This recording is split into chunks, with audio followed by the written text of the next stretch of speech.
안녕하십니까. 손에 잡히는 경제플러스 박정호입니다. 인공지능이 예상보다 빠른 속도로 하지만 예기치 못한 분야까지 사람의 일자리를 침범하고 있습니다. 골드만삭스는 앞으로 10년 동안 전체 일자리에서 많게는 4분의 1이 AI를 바탕으로 한 자동화로 대체될 것으로 내다봤는데요. 실제로 단순 작업부터 창의적인 영역은 물론 IT 분야에서도 인공지능이 사람을 대신하기 시작했습니다. 인공지능을 만든 사람이 본인이 개발한 인공지능 때문에 일터에서 밀려나는 그런 아이러니한 상황까지 온 겁니다. 그럼 앞으로 인공지능 기술이 발달하면서 해고가 일어날 가능성이 높은 직업엔 어떤 것들이 있을까요?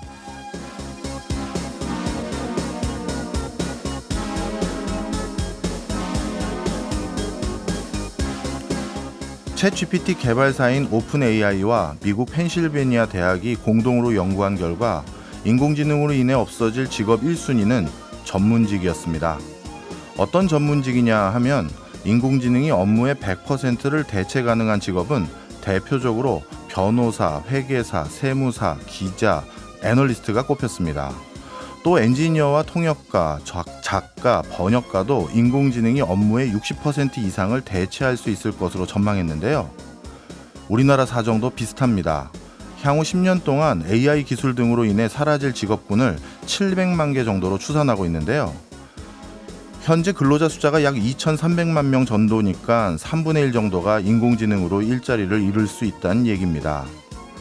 예측할 수는 있지만 정말 이루어질까 의심스럽기도 한 알 수 없는 공포, 또 한 번의 어마어마한 변화가 다가오는 것 같습니다.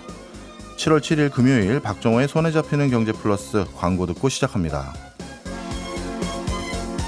이번 주와 다음 주 경제 이슈를 분석하고 전망하는 리뷰 앤 프리뷰 시간입니다. 오늘도 소식 전해드릴 양효걸 기자 스튜디오에 나왔습니다. 어서 오세요. 안녕하세요. 이번 주에는 하반기 우리나라 경제정책의 큰 틀을 알 수 있는 밑그림이 발표됐어요. 네, 맞습니다. 네, 지금 정부가 여러 가지로 머리가 좀 아픈 상황입니다. 연초에는 우리 경제가 상저하고, 그러니까 상반기엔 조금 어렵지만 하반기에는 기운 차려서 다시 회복할 거다, 이런 전망을 내놨었는데 상반기는 생각보다 더 안 좋았고요. 점점 하반기가 가까우면서도 아주 극적으로 반전할 기미를 이제 보이지 않다 보니까 상저 하저가 될 거라는 걱정 섞인 목소리들이 많이 나왔습니다. 이런 상황에서 하반기 경제정책의 방향은 어떻게 발표됐나요? 네, 일단 이번에 가장 시선을 모았던 정책이 바로 대출 규제였습니다. 그러니까 한국은행이 앞서 올해 하반기부터 내년 상반기까지 경고를 내놓은 게 있는데 바로 깡통 전세와 역전세였거든요. 그러니까 깡통 전세의 70%, 역전세의 60%가 올해 하반기부터 앞으로 1년, 그러니까 내년 상반기까지 계약 기간 만료가 돌아온다는 건데요. 이게 어떻게 보면 앞으로의 경제정책 방향을 설정하는 것도 되게 중요하지만 지금 위기 관리가 어떻게 보면 우선순위에 더 있다고 볼 수 있겠습니다. 깡통 전제의 70%, 역전세의 60%가 올 하반기다. 야, 네. 그러면 지난번에도 한 차례 큰 혼란이 있었는데 네. 전세 피해가 또 발생할 수도 있겠어요. 맞습니다. 일단 임시적으로 대출을 늘려서 이걸 막아보자라는 게 기본 아이디어고요. 네. 일단 우리가 총부채 원리금 상환 비율, 그러니까 DSR이라고 부르는 규제를 DTI, 총부채 상환 비율로 바꾸기로 했습니다. 기준 자체를 바꿔주는 건데 일단 말은 어렵지만 DSR이 훨씬 센 규제다 보니까 DTI로 바뀌었을 때 한층 강도가 약해지는 거고요.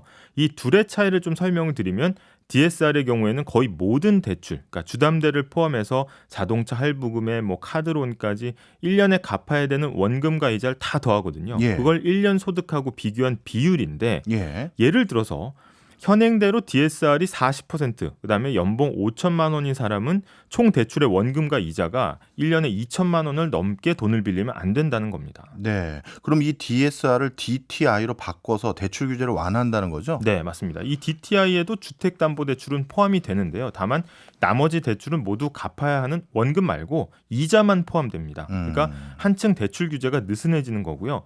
게다가 비율도 DSR일 때는 40%로 규제했었는데 DTI로 풀어주면서 비율도 60%로 늘려주기로 했습니다. 그러니까 이렇게 꽉 조였던 대출 규제를 푸는 게 바로 앞서 말씀드렸던 이 깡통 전세와 역전세 걱정 때문인데 사실 이 깡통 전세, 역전세가 가장 사회적, 경제적으로 큰 타격 줄 때가 이 세입자들 보증금을 못 빼줄 때잖아요. 그렇죠.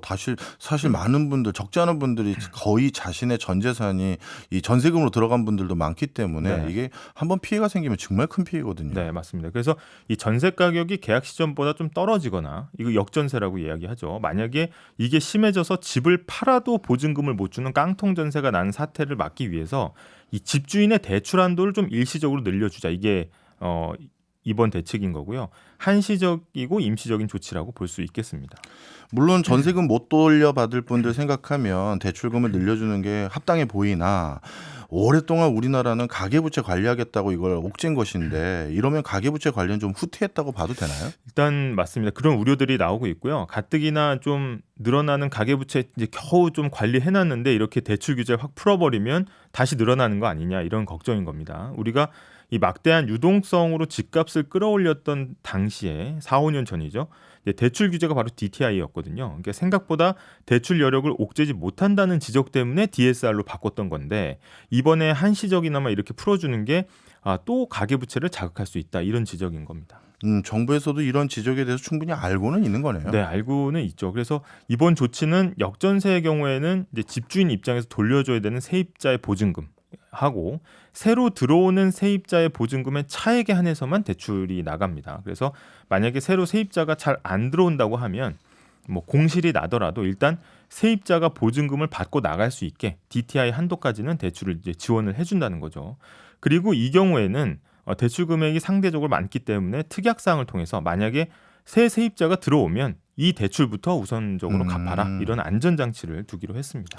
나름대로 대출을 늘려주긴 하지만 확 늘리긴 어렵게 만들어 놓은 거네요. 네, 임시적 한시적 조치 이렇게 계속 강조를 하고 있는데 그래도 이와 관련해서 여러 가지 논란이 나오고 있습니다. 그러니까 DTI로 느슨해지면 가계대출 당연히 좀 늘어날 거고 대출해줄 자금을 또 마련해 와야 되는 은행 입장에서는 은행채 등 발행을 통해서 조달을 해야 될 건데 그렇겠네요. 그럼 이 규모가 일정 선 넘어가면 채권 시장 그리고 회사채 시장에도 영향을 줄 수 있다는 겁니다. 그래서 조달금리 전체를 끌어올릴 수 있다는 거고 또 하나 나오는 비판은 이 집값 상승기에 이걸 노리고 여유자금 없이 갭 투자를 한 사람에게까지 이 정책적으로 대출 한도를 늘려주는 게 과연 맞느냐 이런 이제 목소리도 나오고 있습니다.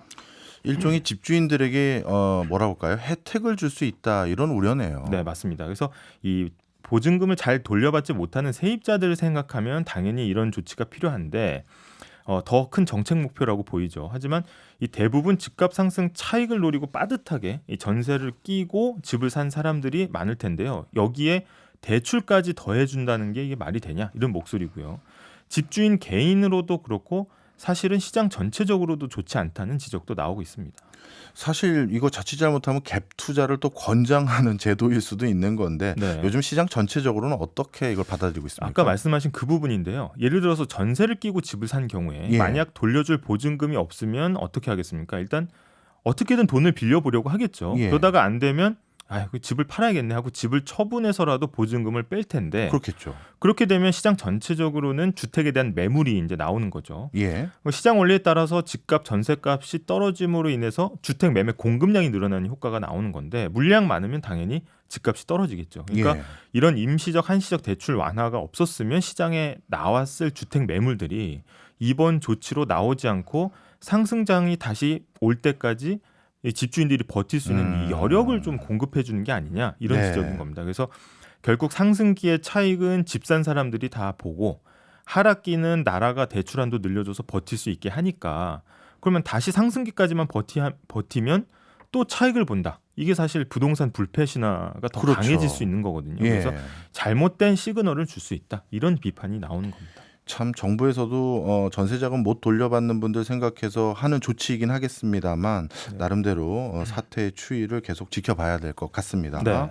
이번에 경제정책 방향으로 또 다른 내용은 어떤 게 나왔나요? 일단 또 많은 눈길을 끌었던 게 이제 정부가 결혼 자금에 한정해서 증여세 공제 한도. 그러니까 지금은 10년간 자녀한테 한 1인당 5천만 원까지 부모가 주는 거는 이제 증여세를 물지 않고 있는데 네. 이 자녀 혼인 시에만 결혼 자금에 대해서 이 한도를 확대해 주는 방안을 검토하겠다고 했습니다. 그러니까 사실 그동안 물가도 많이 올랐고요. 그렇죠. 집값에 뭐 예식장 값에 이제 결혼하는데 돈이 너무 많이 들어가다 보니까 이런 예. 조치가 나온 건데 아직 액수는 정해지지 않았지만 지금 증여세는 증여 금액에 따라서 1억 원 이하는 한 10% 정도, 그다음에 30억 초과는 50%까지 이제 누진제로 세금을 내게 돼 있거든요. 정책 내용을 보니까 저출산 정책 하나로 추진되고 있는 그런 느낌이 드는데요. 네, 맞습니다. 그래서 지금은 무상 증여 한도가 어디까지 늘어날지가 이제 관건인데 결혼 자금에 한해서 현행 5천만 원을 한 1억 5천만 원까지 좀 예. 늘리는 방안이 유력한 것으로 전해졌습니다. 그러면 아무래도 결혼할 때 좀 부모님한테 좀 도움을 더 받아도 크게 세금적인 부분은 없다라는 건데 이걸 두고 이제 금수저만 해당하는 이제 지원책 아니냐 이런 네. 비판도 나오고요. 실제 경제적인 문제로 결혼을 안 하고 이제 미루는 사람들이 부모한테 도움받으면 증여세 많이 나올까봐 무서워서 결혼을 미루고 있는 거냐. 사실 경제적인 어려움으로 결혼을 미루는 사람은 정말 어떻게 보면 이제 증여를 받는 대상이 아니지 않느냐. 예. 그래서 이 증여세 감면이 결혼 장려책이라고 하면 증여받을 조건이 안 되는 사람들은 이 장려책 혜택도 못 받는 거냐. 빈익빈 부익부 금수저 논란이 이제 일어날 수 있는 반론도 있는 겁니다. 충분히 나올 수 있는 지적이었네요. 네. 이번에 경제정책 방향 발표되면서 올해 성장률에 대해서도 수정했더라고요. 네, 이 지난해 말에 경제정책 방향 발표할 때는, 그러니까 2023년도 전체를 발표할 때는 1.6%였는데 여기서 0.2% 포인트 더 낮췄습니다. 그러니까 국내외 주요 전망기관 가운데 가장 낮은 수치고 원인에 대해서는 아까 말씀드렸듯이 상반기도 생각보다 더 안 좋았다라고 이제 설명을 했고요. 실제 조금 전에 이제 삼성전자 2분기 영업이익 잠정치가 발표가 됐는데 영업이익이 6천억 원을 기록해서 전년 동기 대비 96%가 감소한 것으로 나타났습니다. 96% 감소요? 네. 와. 이게 어닝 쇼크죠. 그래서 예. 증권가의 어떤 암울한 기대보다는 다소 그래도 좀 좋은 수치다 이렇게 이야기는 하지만 얼마나 반도체 경기가 가라앉아 있는지를 보여주는 실적이라고 볼 수 있겠습니다. 조금 전에 발표된 자료인 5월 경상수지는 흑자 전환이 돼서 저는 반도체에서 좋을 줄 알았는데 아니었네요. 네, 오전에 또 나온 굵직한 통계 중에 하나가 이제 한국은행이 발표한 5월 국제수지 잠정 통계인데 19억 3천만 달러 흑자로 이제 돌아섰습니다. 예. 지난 4월에 적자 내고 한 달 만에 다시 흑자로 돌아선 건데 이 전체적으로 보면은 사실 이걸 좀 조심스럽게 해석을 해야 되는데 이 수출 수입이라고 이야기하는 상품과 서비스 수지에서 보면 예. 에너지 가격이 떨어지면서 수입액이 크게 줄면서 흑자가 난 거거든요. 이거를 어떻게 보면 우리 물건이 잘 팔려서 났다기보다는 예. 수출액은 오히려 줄었기 때문에 이게 불황형 흑자가 아니냐 이런 지적인 거고요. 그다음에 이제 소득 수지 쪽을 좀 눈여겨 보시면 우리가 상품이나 서비스가 오가는 거 말고 이 배당금 등을 포함하는 이제 본원 소득 수지라고 이야기하는데 이것도 굉장히 흑자를 전환했거든요. 그러니까 세금 제도가 올해부터 바뀌면서 우리 기업들이 해외 현지 법인에서 쌓아둔 유보금 네. 이거 본사로 끌어들어서 갖고 오면 여기에 대해서 세금을 좀 낮춰주기로 했거든요. 네. 이 돈들이 들어오면서 흑자를 보인 겁니다. 그러니까 종합을 하자면 현재 반도체 경기는 아직 바닥이고 그다음에 전체 수출도 수출이 늘었다기보다는 수입이 더 크게 줄면서 흑자를 보이는 거고 여기에 해외에서 배당금 들어오면서 경상수지도 흑자 전환했지만 이게 정말 산업이 잘 돌아가고 우리 물건 잘 팔려서 전환한 걸로 보기에는 아직 무리가 있다. 이렇게 종합을 해볼 수 있겠습니다. 그렇군요. 이번 주에 또 충격적인 소식이 네. 아직도 이런 일이 일어나나 하고 놀랐는데 GS건설의 인천 검단 신도시 전면 재시공 결정이 났어요. 네. 우리 경제에 미치는 영향도 상당할 것 같습니다. 이건 저도 굉장히 충격적이었는데 지난 4월에 지하 주차장 붕괴 사고가 있었잖아요. 예. 인천 검단 신도시 아파트에 대해서 원인 조사 결과가 나온 겁니다. 근데 결국은 GS건설의 총체적인 부실 공사로 결론이 났고요. 이걸 약간 거치게 요약하자면 설계 과정에서도 철근이 빠지고요. 이 빠진 설계에서 시공 과정에서도 또 철근을 빼먹고요. 참. 심지어는 그 위에 콘크리트도 불량으로 타설을 했습니다. 근데 여기에서 그치는 게 아니라 이 부실 구조물 위에 조경용 흙은 또 2배로 쌓았거든요. 그러면서 결국 그 무게를 견디지 못해서 붕괴가 됐다 이렇게 결론이 났습니다. 이거 근 반세기 전에 있었던 와우 아파트 시절과 비슷한 현상인데 이렇게 네. 총체적인 부실이 있었네요. 네, 이게 설계, 감리, 시공 이게 3단계인데 뭐 하나 제대로 된 과정이 없었다라는 지적이고요. GS건설은 1666가구 규모 이 단지를 전면 재시공하기로 결정했습니다. 업계에서는 이 재시공 비용을 한 1조 원까지도 내다보고 있거든요. 뭐 이자 비용 같은 것까지 다 포함해서. 근데 GS건설은 이 과거 자사 불량 제품 전체를 불태운 경영자의 마음으로 이 검단 단지 전체를 전면 재시공하겠다 이렇게 밝혔습니다. 근데 막상 들으면 뭔가 이제 마치 이제 품질 향상 자정 대회처럼 이렇게 문구처럼 이게 들릴 만한 문구인데 네. 하지만 이번 사태 때문에 GS건설에 불어닥친 현실이 그만큼 만만치는 않습니다. 그러니까 이 건설산업기본법에 따르면 부실 시공업체는 건설업 등록 말소나 1년 이내에 영업정지 처분을 받게 되어 있거든요. 네. 그러면 이제 시공 능력이나 경력이 중요한 건설업에서 사실상 회복 불가능한 타격을 받았다는 해석이 이제 지배적입니다. 아니 시총이 1조 원 조금 넘는 회사에서 1조 가까운 공사를 다시 하겠다라고 하면 네. 솔직히 제 생각에 또 드는 건 이 그동안 얼마나 남겨 먹었길래 이런 또 결정을 할 수 있는 건가 이런 네. 생각마저도 듭니다. 네. 예, 알겠습니다. 또 이런 대형 건설사의 경우 금융하고도 또 연계가 되어 있잖아요. 네, 지금 상황이 되게 좋지 않습니다. 이 주식시장에선 당연히 투자한 분들 손해를 많이 봤고요. 일단 이제 부동산 프로젝트 파이낸싱, 그러니까 PF 부문을 보면 GS건설이 아까 말씀드린 대로 당장 5천억 원에서 1조 원까지 비용이 추가로 발생하면 사실은 이게 이후 폭풍으로 기존의 PF 대출을 갚는 데 문제가 생길 수 있다는 우려가 나오고 있거든요. 근데 8월에 이 GS건설에 대한 행정처분이 결정이 됩니다.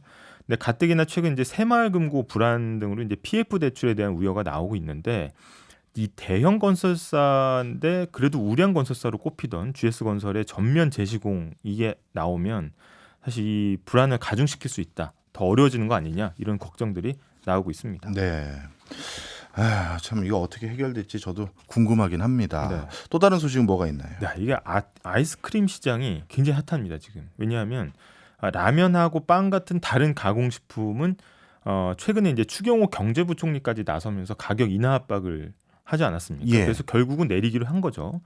그런데 아이스크림이 이번에는 좀 타겟이 됐습니다. 그래서 통계청 조사를 보면은 6월 아이스크림 물가가 1년 전보다 한 거의 10% 가까이 올랐거든요. 아, 아이스크림도 많이 올랐네요. 네, 근데 빈가 업체들은 사실은 굉장히 좀 억울함을 호소하고 있습니다. 원자재, 부자재 또 가격 올랐고요. 인건비, 물류비, 전기, 가스요금 다 올라가지고 올릴 수밖에 없다. 이건 좀 봐달라 이렇게 호소를 하고 있는데 사실 라면과 빵값에 대비해서 빈가 업체들은 어떻게 보면 안 내리고 좀 버티고 있는 상황이거든요. 예. 근데 소비자 단체는 어떻게 주장을 하고 있냐면 이 빈가 업체들의 담합이 최근에 좀 적발이 됐었습니다. 4년 동안 가격 담합을 했다는 건데 아니 담합해가지고 취한 이익을 소비자에게 돌려주는 차원에서라도 가격 인하에 동참해라 이렇게 압박을 하고 있는 거고요. 빈가 업체들은 또 어떻게 얘기하고 있냐면 아니 빵하고 라면은 1년 내내 팔리지만 아이스크림은 여름 한철 장사인데 지금 이제 아이스크림 좀 팔려고 하니까 또 가격 내리라고 하는 게 너무 좀 과도한 거 아니냐 이렇게 좀 반박을 하고 있습니다. 아닙니다. 전 겨울철에도 아이스크림 먹습니다. 저도 먹기 때문에. 예. 자, 그다음에 이제 폭염, 장마 이런 것들 때문에 아마 채소 가격도 또 출렁일 것 같아요. 네, 최근에 뭐 날씨 얘기 안 할 수가 없는데 장마철 들어서면서 일부 채소 도매 가격이 급등한 조짐을 보이고 있거든요. 그래서 소비자 물가 상승률, 그러니까 전체적인 소비자 물가는 지난달에 2%대로 들어오긴 했습니다. 근데 하반기는 여전히 불안하다. 특히 이제 날씨가 이러면 이 밭에서 자라는 채소류는 가격이 굉장히 또 크게 뛰기 때문에 특히 비가 오면 공급량이 줄어드는 시금치, 뭐 상추, 오이 같은 경우에는 급등하거든요. 그래서 사실 비가 많이 오고 그다음 정상으로 회복되는 게 아니라 올해는 예년보다 훨씬 심한 폭염이 또 찾아오면서 이게 어떻게 보면 잘 아시겠지만 농산물은 바로바로 자라는 게 아니지 않습니까? 그렇죠. 시간이 걸려서 이 공급이 상당히 비탄력적인 품목에 속하기 때문에 가격이 단기적으로 급등할 수 있다. 그래서 실제 이제 통계를 보면은 2020년에 이제 코로나 한창일 때 수요가 낮았음에도 불구하고 거의 뭐 9월 달 거 보면은 농산물 가격이 이 긴 장마 때문에 한 30% 이상 뛴 적이 있었거든요. 네. 그래서 앞으로 예정된 공공요금 인상, 그다음에 7, 8월 날씨 이게 하반기 물가의 가장 중요한 지표가 될 것 같습니다. 네, 한 품목을 잘 보면 다른 품목이 올라가니 아직까지 물가잡이는 계속되는 것 같습니다. 네. 다음 주 경제 뉴스도 한번 미리 살펴보죠. 네. 이달 미국의 기준금리 결정을 앞두고 있는데 중요한 경제 지표들이 다음 주에 나온다고요? 네, 일단 크게 보면은 소비자 물가와 실업률입니다. 우리가 이제 미국 통계 수치까지 이제 신경을 써야 되는 상황인데 일단은 이제 실업률은 현지 시간 7일, 그다음에 소비자 물가는 12일에 각각 발표될 예정이고요. 지금 이제 미국 연준이 지난해 3월부터 올해 5월까지 10번 연속 금리를 올리다가 지난달에 한번 동결로 쉬어갔거든요. 근데 예. 이번 달 하순에 있는 FOMC에서 다시 한번 올릴 거다 이런 관측이 지배적입니다. 근데 그런 관측을 뒷받침하는 수치가 잇따라서 이번 주 말과 다음 주에 나온다라는 겁니다. 네.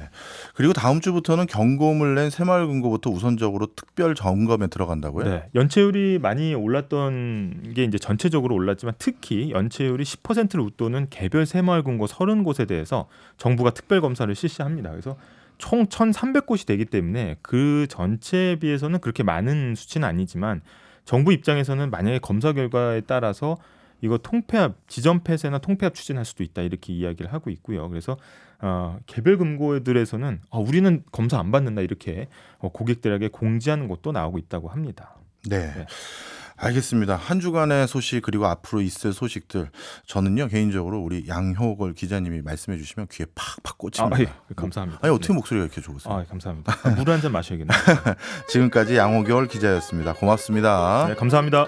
저희는 광고 듣고 2부로 돌아오겠습니다. 최신 지구촌 소식 만나보는 글로벌 리포트 시간입니다. 오늘도 해담경제연구소 어예진 소장 나오셨습니다. 어서 오세요. 안녕하세요. 예, 첫 번째 지구촌 소식은 일본 뉴스네요. 거의 30년 만에 가장 큰 임금 인상을 계획하고 있다고요? 네, 우리나라에서는 약간 생소한 표현이기도 한데 일본 언론 표현을 그대로 번역을 하면 일본 기업들이 올해 근로자들과의 협상에서 30년 만에 가장 큰 임금 인상을 제시했다. 고 합니다. 일본에도 그 노동조합 총연맹이 있는데 일본어로 렌고라고 하거든요. 근데 이곳이 5,200여 개 기업 노조를 대상으로 조사를 했더니 임금이 평균 3.58% 올랐다고 합니다. 네. 이 수치가 3%를 넘어선 거는 1993년 3.9% 이후에 30년 만에 처음입니다. 돈으로 따지면은 월 1,560엔, 우리 돈으로 약 95,400원이 더 많아진 겁니다. 근데 이 표현도 많이 생소한데 예. 많은 노조들이 자신들의 임금 요구가 완전히 충족이 됐고 심지어는 초과된 것을 보았다. 이런 얘기를 전했다 그래요. 아, 그렇군요. 근데 일본 기업들이 30년 만에 갑자기 뭐 어디서 큰 돈이 생긴 것도 아닐 테고 이렇게 임금을 대폭 올린 건 이유가 있겠죠? 네, 이 얘기를 하려면 먼저 지금 일본 상황에 대한 배경을 좀 알 필요가 있거든요. 일본 기업들은 요즘 엔저 때문에 수출이 굉장히 잘 되고 있어요. 예. 물건을 사가는 나라들이 일본 제품을 더 싸게 많이 사갈 수 있으니까 그런 건데 문제는 이 엔저 덕분에 수출도 잘 되지만 물가도 오른다는 겁니다. 예. 일본의 소비자 물가는 14개월째 오르고 있는데요. 심지어 그 상승폭이 40년 만에 가장 높습니다. 물가가 오른 원인도 소비자들이 직접 지갑을 열어서가 아니라 원자재 가격이 비싸졌기 때문이거든요. 예. 네, 죄송합니다. 괜찮습니다. 목소리가 항상 좋으시니까요. 그래서 요즘 일본 기업들도 제품 가격을 올리기 시작했습니다. 예. 사실 그동안 일본에서는 물가가 오를 만한 기회는 많았는데 예. 기업들이 제품 가격을 올려봐야 일본 소비자들은 잘 오히려 안 사죠. 더 싼 거, 네. 더 싼 거 이렇게 찾아서 가버리니까 네. 가격을 쉽게 올리지 못했어요. 예. 그래서 가격은 그대로 두고 그냥 우리가 원가를 그냥 더 절감하자 이런 식이었어요. 그러니까 물가도 계속 자꾸자꾸 떨어지고 근로자들도 임금을 올려달라고 하는 이가 없고 그럼 임금도 결국에는 우리나라보다도 못한 수준이 됐거든요. 예. 근데 사람들이 돈을 안 쓰고 절약을 하니까 시장에 돈은 돌지 않겠죠. 예. 이게 오랜 시간 지속되면서 잃어버린 30년이라는 말도 나옵니다. 예. 그런데 최근 기업들이 원가 부담을 가격에 전가를 했어요. 그리고 예. 시장에서도 이걸 받아들이는 상황이 됐습니다. 근데 예. 이 뜻은 다시 말하면 물가 상승으로 인한 임금 상승 압력이 생긴 겁니다. 네, 무엇보다 일본 정부가 기업들에게 지속적으로 더 높은 수준의 임금 인상을 요구하고 있는 게 또 주요한 이유입니다. 그렇군요. 예, 그래서 지난 3월에 대기업을 시작으로 임금 인상이 이어지면서 최근 근로자 300명 이하의 중소기업으로 임금 인상 기조가 확대되고 있는데요. 다만 이 중소기업 같은 경우에는 지금 70% 정도가 실적이 개선되지 않은 상황에서 임금을 올려야 하는 상황이어가지고 지금 이런 임금 인상 추세를 좀 따라갈 수 있을지 불투명해 보입니다. 그래서 중소기업 입장에서 보면 원자재 급등분만큼 가격에 충분히 전가하지 못해서 임금 인상 여력이 충분하지 않은데 임금을 안 올리면 또 일손이 부족해지니까 일이 돌아가지 않은 난처한 상황이 될 수 있다. 이런 우려가 나오고 있습니다. 네. 일본 정부는 이 상황을 어떻게 보고 있나요? 지금 현재는 다른 나라들은 오히려 물가 잡겠다고 애를 쓰고 있는 마당에 인건비를 대폭 올린다? 이거 물가와의 싸움은 안 하는 건지 뭐 어떤 내용입니까? 사실은 임금 인상 자체가 일본 중앙은행이 현재 매우 느슨한 통화 정책을 계속 완화해야 하는지 이런 네. 여부와 그 시기를 고민하면서 좀 주시하고 있는 핵심 사안입니다. 우에다 가조 일본 중앙은행 총재가 이런 말도 했거든요. 물가 상승률이 목표치인 2% 전후로 계속 유지될 수 있을 정도로 임금이 오를 때까지 정책 조정을 유지할 필요가 있다. 네. 그래서 모순 같기도 하지만 지금 일본 정부는 엔저에 또 물가도 오르고 임금도 오르는 이 상황을 매우 기쁘게 받아들이고 있습니다. 다른 주요 국가들과 달리 일본은 지금 금리 마이웨이 가고 있잖아요. 예. 남들 다 금리 올려서 인플레 잡으려고 하는데 혼자만 제로금리 유지하면서 어떻게든 물가가 오르기를 바라고 있거든요. 이렇게 물가가 어떻게든 한번 올라줘야 예. 이 오랜 경기 침체 분위기에 한번 좀 반전이 있어줘야 하는 상황이고요. 지금 엔저 현상이 그런 변곡점이 좀 돼주지 않을까 하는 기대가 있습니다. 네. 엔저가 지속되면 그 수출할 때 기업들이 장사는 잘 되겠지만 그렇겠죠. 오히려 물건을 수입할 때는 같은 양을 살 때에도 돈을 더 많이 내야 되잖아요. 그렇죠. 그러니까 일본 같은 경우에는 지금 식품의 한 60% 정도를 수입에 의존을 하고 있거든요. 예. 그래서 수입 가격이 오르면 물가가 오릅니다. 네. 근데 일본 정부는 당장은 고물가의 국민들 살림살이가 좀 어려워도 물가가 오르면 임금 상승 압력이 생기고 이거는 다시 소비를 늘리고 투자가 늘어나는 경제 선순환 효과로 이어질 것으로 기대를 하고 있습니다. 예. 그런데 한편에서는 이런 지적도 있죠. 이번 임금 인상은 정규직 근로자만 적용받는 건데 일본은 임금 인상 혜택을 누리지 못하는 비정규직 근로자들이 전체 고용자 중에 한 37% 정도 되거든요. 네. 그래서 최저 임금 수준을 높여야 전국적으로 임금 수준이 다 올라가고 정부가 기대하는 효과가 나올 수 있다. 이렇게 지적하는 의견이 있습니다. 나름대로 치밀한 전략적인 또 정책적인 판단 아래서 움직이긴 하는 거군요. 예, 그렇습니다. 예, 이번에는 다른 나라 소식 한번 알아보겠습니다. 사우디아라비아가 또 오일머니를 쏟아붓는 곳이 하나 또 생겼다고요? 네. 이번에는 뭔가 했더니 스포츠 전문 투자 회사를 차린다. 돈도 참 많아요. 예, 사우디아라비아가 수십억 달러 규모의 스포츠 전문 투자 회사를 세울 계획이라고 어제 파이낸셜 타임즈가 보도를 했는데 그 사우디 국가가 운영하는 투자 기관이라고 생각하면 되는데 네. 우리 돈으로 약 840조 원 규모의 사우디 국부 펀드 PIF가 최근 몇 년 새 여러 스포츠 분야에 투자해서 성과를 좀 냈거든요. 예. 이번에는 아예 국부 펀드가 자금을 대서 다른 스포츠 분야에 추가적으로 뭐 인수도 하고 투자하고 합작사 설립하는 그런 회사를 따로 차리기로 한 겁니다. 네. 근데 이미 축구, 골프 이런 곳에 투자 크게 하고 있지 않았나요? 맞아요. 그 사우디의 오일머니가 스포츠에 투입된 대표적인 사례가 바로 지난해 미국 프로골프 PGA 그거와 사우디판 골프 투어 LIV를 합병했던 소식이 있었거든요. 예, 기억합니다. 네, 처음에는 사우디가 PGA의 대항마로 이 LIV를 골프를 출범을 시켰는데 당시에 뭐 한창인 핫한 선수는 아니어도 좀 실력 있는 선수들을 굉장히 비싼 몸값에 대거 영입해가지고 PGA가 이 보복 차원에서 해당 선수들 이적을 한 간 선수들을 PGA 투어에 출전하지 못하게 하는 그런 갈등이 좀 있었습니다. 예. 그래서 그걸 두고 골프 세계에 균열을 일으켰다 이렇게 비난을 많이 받았는데 그런데 올해 6월에 갑자기 두 곳이 합병을 하겠다. 이렇게 알리면서 결국에는 오일머니가 이겼구나. 오일머니가 승리했다. 이런 말도 나왔습니다. 예. 그리고 사우디의 자본력은 축구에서 먼저 더 시작이 됐는데 지난 2021년에 사우디 국부펀드가 잉글랜드 프리미어리그 축구팀이죠. 뉴캐슬 유나이티드 FC 인수에 이어서 또 호날두를 비롯한 축구 스타들을 아주 비싼 몸값에 모셔오고 있습니다. 네. 다음 달인 8월에 사우디 프로페셔널 리그가 시작되기 전에 아마 더 많은 스타들이 이적할 것으로 보이면서 좀 관심이 모아지고 있는데 올해 6월에는 또 자국 내 축구 구단 4개 지분 75% 확보하면서 원래는 이게 체육부라는 정부 부처 소속으로 이 재정을 국가에 의존해오던 사우디 축구단이 네. 민영화가 됐습니다. 예. 예, 사우디 국부 펀드는 올해 1월 그 조직 산하에 만든 게임 회사도 또 있거든요. 여기를 통해서 게임 개발과 e스포츠에도 한 이미 10조 원 가량을 쏟아부었어요. 파이낸셜 타임즈에 따르면 축구, 골프, 뭐 e스포츠에 이어서 이번에 다음에 투자할 거는 남자 프로 테니스 투어인 ATP 투어다. 여기 투자하는 게 유력하다 이렇게 얘기가 나오고 있습니다. 전방위적으로 스포츠 모든 분야에 투자를 하고 있는데 사우디가 이렇게 스포츠 투자에 빠진 이유가 있나요? 그거는 안팎의 생각이 조금 달라요. 예. 우선은 사우디는 석유 산업 의존도를 좀 낮추고 산업을 좀 다각화하려는 그 비전 2030의 일환이다. 관광, 투자, 스포츠 등을 개척해서 경제 구조를 좀 재정비하려는 차원이다. 이렇게 설명을 하고 예. 밖에서는 좀 다르죠. 하나는 이 사우디가 지난번에 카타르 월드컵 있잖아요. 여기에 자극을 많이 받았다는 거예요.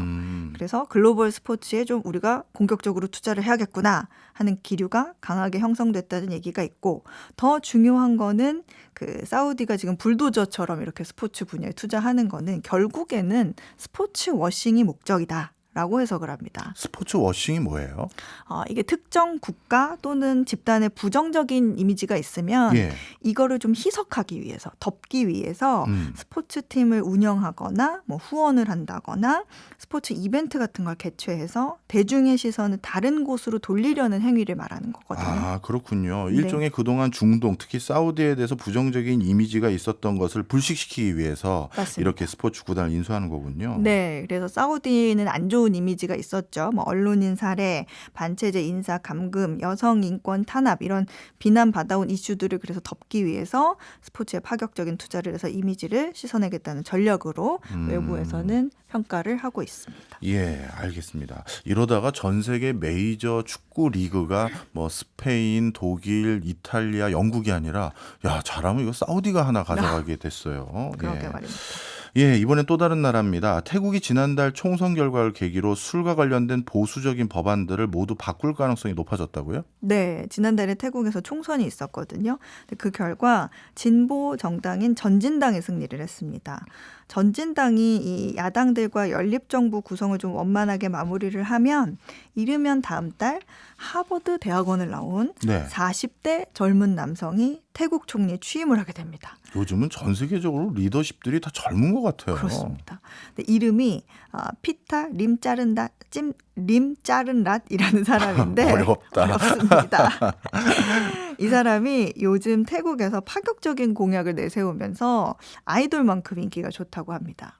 왕실 모독죄 폐지, 군주제 개혁, 징병제 폐지, 동성 결혼 합법화 이걸 비롯해서 매우 보수적이기로 소문난 태국의 주류 통제법을 완화하겠다 이런 약속을 했거든요. 네. 태국은 2016년부터 주류 통제법이 도입이 됐습니다.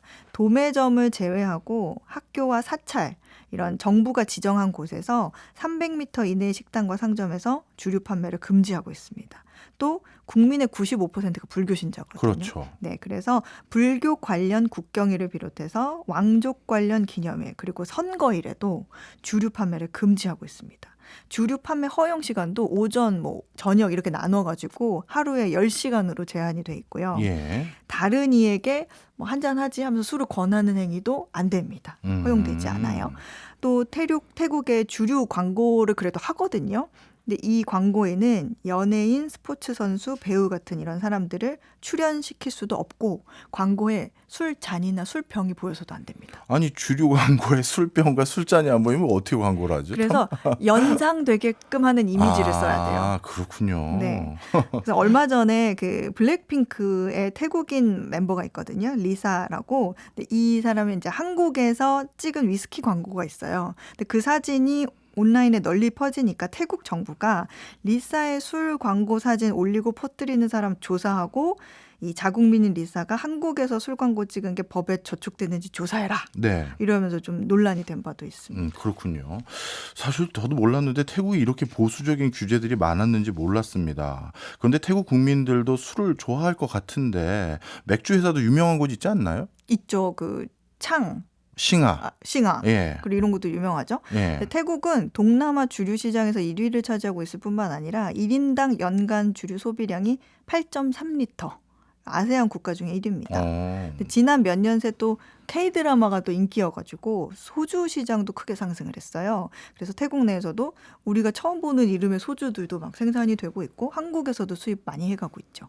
네, 나름대로 술 좋아하는 회사인데 네. 이거 만약 규제 풀면 우리 소주 수출 잘 될 것 같은데요. 네. 아무튼 차기 총리는 엄격한 주류 규제들을 어떻게 완화하겠다는 건가요, 그럼? 일단은 주류 판매 금지를 철폐하겠다 이런 입장입니다. 태국은 다문화 국가인데 어떻게 특정 종교의 신념을 강요할 수 있느냐, 개인의 자유에 대한 불필요한 규제를 없애겠다 이런 얘기를 했고 더 중요한 거는 법을 완화해서 태국의 맥주 산업을 좀 육성하겠다. 아, 오히려요? 예, 이런 목적이 있습니다. 현행법상 주류 생산 면허를 가지려면 예. 자본금은 얼마 이상, 연간 생산량은 몇 리터 이상 이런 조건이 있는데 이걸 만족하는 곳은 규모가 큰 대기업뿐이에요. 근데 이거를 좀 법을 발의해가지고 조금 면허를 딸 수 있게 기준을 줄이겠다는 거죠. 그래서 중소 영세 양조업체들이 시장 진출을 좀 할 수 있게 하고 가계 소비를 위해서 또 집에서 술을 담그는 홈브루잉 또 무면허 주류 제조도 허용하려고 추진 중입니다. 이렇게 하는 이유는 지금 맥주 시장이 거의 뭐 95% 정도 독점이거든요. 그래서 시장 점유율의 한 10에서 20%를 소규모 생산자들에게 분배를 해서 시장이 경쟁력을 갖도록 하겠다는 겁니다. 근데 반대하는 쪽도 있습니다. 그렇겠죠. 애초에 주류 통제법이 생긴 게 태국이 좀 잘못된 음주 문화로 음주운전 사고도 많고 질병이 끊이지 않고 또 아세안 최대 주류 소비국이라는 좀 오명을 벗기 위해서 도입한 건데 사회 문제를 오히려 더 증가시킬 수 있지 않겠냐 이런 우려도 있죠. 네, 태국이라는 나라가 원래 보수성이 높았는데 요즘 그 대마도 좀 허용하는 것 같고 네. 많은 변화가 있는 것 같네요. 이번에는 일본 소식 한번 알아보겠습니다. 네. 일본 항공이 탄소 배출을 줄이기 위해서 의외의 서비스를 내놨다 하던데 그게 뭔가요? 이 바로바로 의류 대여 서비스입니다. 의류 대여 서비스요? 네, 이 지난 수요일부터 8월 말까지 한 달 동안 시험으로 해보는 건데 일본을 방문하는 관광객에게 여행 기간 동안 입을 옷을 빌려주는 거예요. 근데 저도 어제 한번 들어가서 해봤거든요. 네. 네, 사이즈도 다 있고 네. 가격도 뭐 여름옷 상의 3벌, 하의 2벌 세트에 우리 돈으로 한 36,000원 정도 되더라고요. 근데 이게 탄소 배출과 뭔 관계가 있죠? 수화물의 양이 줄면 아. 항공기 연료와 탄소 배출량을 줄일 수 있다는 거예요. 예. 그리고 또 한 가지 기대가 되는 효과가 의류 지속 가능성에 좀 기여할 수 있다. 이런 점을 꼽았거든요. 그래서 한 달 동안 시범 사업을 해서 정말로 옷을 대여해서 수화물 양이 줄면 탄소 배출 감소에 얼마나 도움이 되는지 모니터링해서 효과가 있으면 지속하겠다. 이런 계획입니다. 알겠습니다. 참 어예진 소장님 덕분에 해외 신기반기한 제도들 많이 배웁니다. 지금까지 어예진 소장이었습니다. 고맙습니다. 감사합니다. 김장훈 representing Joe PD representing You track for 지금 듣고 계신 곡은 김장훈과 조피디가 함께한 고속도로 로망스입니다. 7월 7일은 경부고속도로가 개통된 걸 기념해서 도로의 날로 지정됐습니다. 그래서 한번 선곡해봤습니다. 박종원의 손에 잡히는 경제 플러스는 일요일 7시 5분 주간 하이라이트와 지리는 경제다로 다시 인사드리겠습니다. 오늘도 고맙습니다. 내 손 한번 꼭 잡아주겠니 baby 우리 오늘을 얼마나 손꼽아 기다렸나